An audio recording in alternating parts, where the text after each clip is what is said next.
सबको नमस्कार।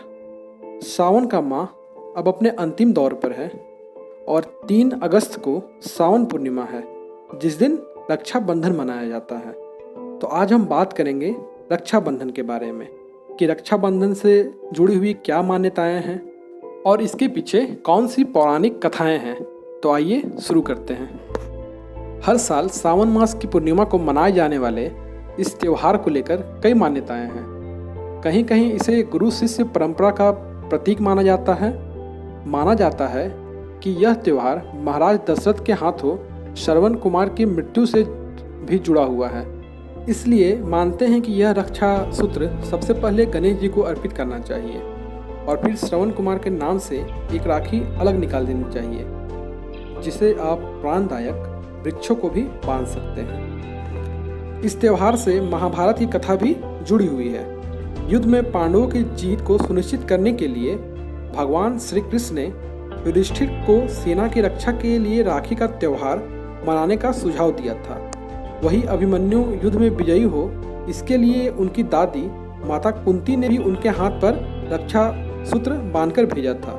वहीं द्रौपदी ने भी उनकी लाज बचाने वाले अपने सखा और भाई श्री कृष्ण को भी राखी बांधी थी। द्रौपदी ने जिस तिथि को भगवान श्री कृष्ण को राखी बांधी थी वह सावन पूर्णिमा का दिन था। पौराणिक कथाओं में पति पत्नी के बीच भी राखी का त्यौहार मनाने की परंपरा का वर्णन मिलता है। एक बार देवराज इंद्र और दानवों के बीच में भीषण युद्ध हुआ था, तो देवताओं की हार होने लगी थी।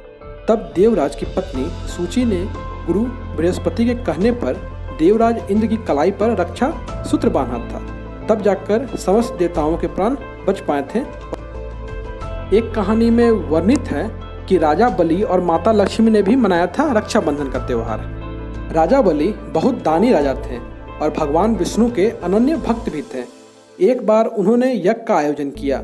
इसी दौरान उनकी परीक्षा लेने के लिए भगवान विष्णु वामन अवतार लेकर आए और दान में राजा बलि से 3 पग भूमि देने को कहा।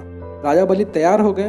भगवान विष्णु ने भूमि नापना शुरू किया, लेकिन उन्होंने 2 पग में ही पूरी पृथ्वी और आकाश को नाप लिया। इस पर राजा बलि समझ गए कि भगवान उनकी परीक्षा ले रहे हैं। तब उन्होंने भगवान को अपना तीसरा पग अपने सर पर रखने को कहा। फिर उन्होंने भगवान से याचना की कि अब तो मेरा सब कुछ चला गया है प्रभु, आप मेरी विनती स्वीकारें और मेरे साथ पाताल में चल कर रहें। भगवान ने भक्त की बात मान ली और बैकुंठ छोड़कर पाताल चले गए। उधर देवी लक्ष्मी परेशान हो गई। फिर उन्होंने लीला रची और गरीब महिला बनकर राजा बलि के सामने पहुंची और राजा बलि को राखी बांधा।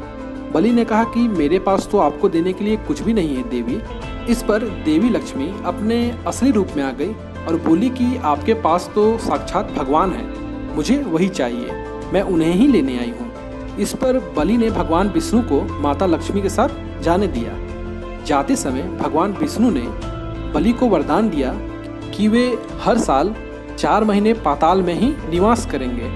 यह 4 महीने चतुर्मास के रूप में जाने जाते हैं, जो देवशयनी एकादशी से लेकर देव उठनी एकादशी तक होते हैं। तो ये थी रक्षाबंधन से संबंधित कुछ मान्यताएं एवं पौराणिक कथाएं। इस साल कोरोना वायरस के कारण रक्षाबंधन में एवं अन्य त्योहारों में समस्याएं तो उत्पन्न हो रही है, लेकिन हमें यकीन है कि भगवान सब ठीक करेंगे और आगे सब बढ़िया होगा और हम सभी त्यौहार को अच्छे से मनाएंगे। ओम नमः शिवाय।